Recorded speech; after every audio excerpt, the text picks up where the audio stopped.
I founded the Hope for Heroes back in 2010, September, just before I retired from the Westchester County Police Department. Prior to that, I was in the service with the 101st Airborne Division. I was a scout sniper for them, and I served in the 1st Gulf War with them. I took my experience as a military and police and my outdoor experience, and I put it together, and I founded the Hope for Heroes, and we've been taking injured police, fire, military, EMS workers back into the outdoors ever since. We have a lodge down in Kentucky, 1,630 acres, a 3-bedroom home, and we take these individuals there and their family members or caregivers so they have a safe, comfortable place to participate in our events. There's a bond that's created. There's a lot of camaraderie. Because I was in the military prior to doing this, and I have been there, done that, the individuals that come put their trust in me. They understand that I have some of the similar issues that they have. As well as, we are building a family. We don't take these individuals in for a 4-day excursion and then just say, okay, it was nice to see you. They become part of our family.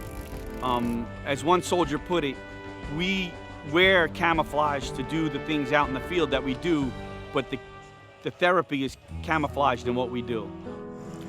I first got involved with Hope for Heroes when I'd first gotten out of the military.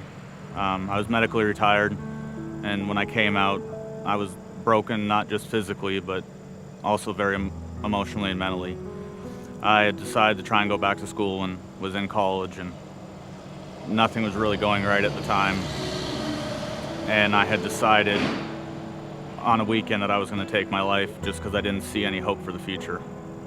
And I didn't want to be a burden anymore. And so I had made plans, and then I got a phone call with a hunting trip for pheasant up in New York with Hope for Heroes.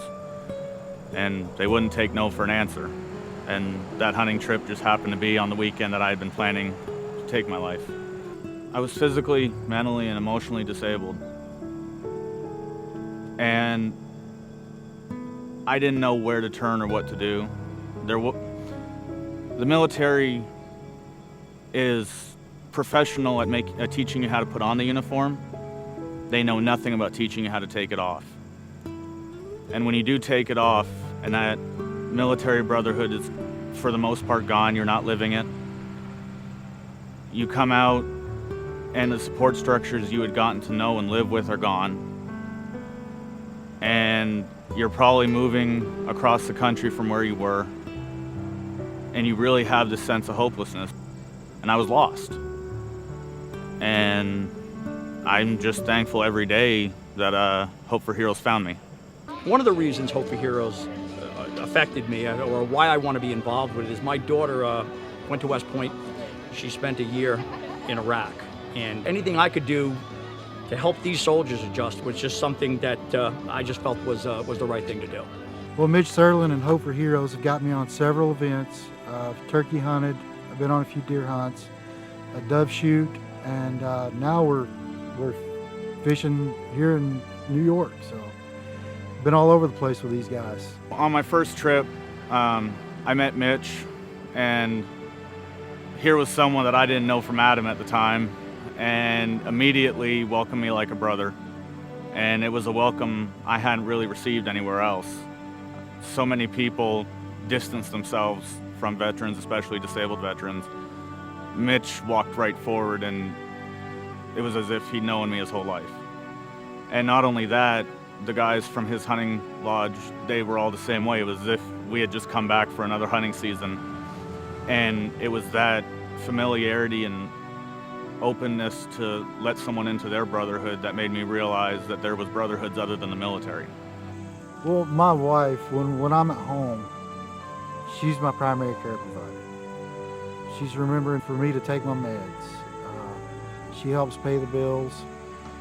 With my TBI, traumatic brain injury, memory is a big issue. So it stresses her out when I get stressed out that I can't remember to do certain things or how this was supposed to be and things like that. So when I get out with Mitch and these guys with Hope for Heroes, I get to unwind, but it's also a big break for her. she doesn't have to worry about me as much when I'm gone. She kind of hands me off to these guys, and they take care of us for a few days. But it's a good break for my family, and absence always makes the heart grow fonder. So when I get home, you know, it's another reunion. I'm back. The dogs are coming to me, and the wife's hugging me, and the kids loving on me. And so it helps when I'm gone. It also helps when I get back. It helps.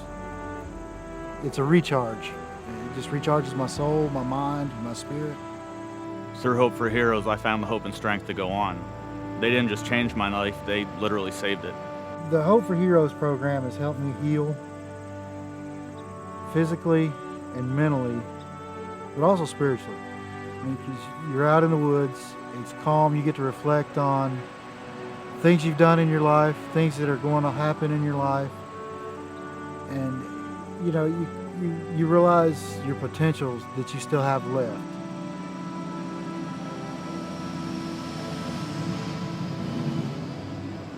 And one of the things I realized that I might be a disabled veteran, but the program has helped me realize I'm not just disabled, I'm enabled. I'm able to get out and do these things. I'm able to push myself. I'm able to relax. I'm able to just calm myself and enjoy the outdoors to the point it was before I was injured. So this program, I hope it gets to be enjoyed by as many veterans, heroes that we can get out here. Our current project is to start raising funds so that we can build a lodge in the Hudson Valley area, and our idea is to build a 4,000 square foot lodge with some small efficiency cabins so that we can bring the individuals in and hold our events in New York as well as in Kentucky. Our plans with this lodge is to make it 100% handicap accessible so that the individuals can come to our events. We will be able to service a wider range of disabilities. With New York, we will be able to provide more outdoor experiences like skiing, hiking, cross-country skiing, ice fishing, snowmobiling. So our plan is to be able to help them throughout the year and be able to service more individuals each year. We can create a home for these guys somewhere here in the Hudson Valley, and that we're able to go from serving 50 or 60 individuals a year to hopefully 500 or 600.